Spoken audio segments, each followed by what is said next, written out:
Pranam, this is Rahul Kapoor Jain and welcome back. Today I'm going to share with you this lovely story that I read in the book Compendium of Jainism, which has been compiled by Jain.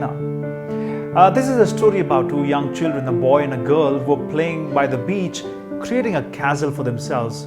They really spent a lot of time and hard work building a complicated structure which had doors and pillars and internal passages. And just when they thought the castle was almost complete, a big wave came by and destroyed the entire castle.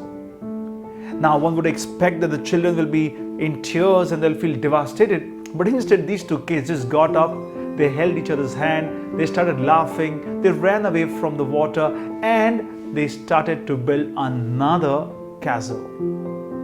Well, a small but a very profound story, especially if you look at the lesson that we can learn from it. Well, all of us spend a lifetime of energy to create our own complicated structures, forgetting the fact that someday there will be a big wave that will come and destroy everything. And at that time, the only thing that will matter is the relationships that you built with people, your loved ones and your friends.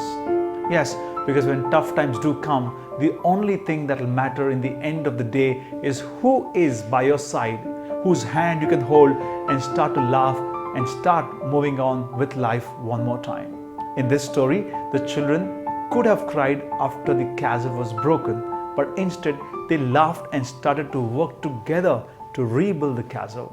And that's really what the message from this story is all about. It's about investing your time with friends and families who can stand by you in your tough times.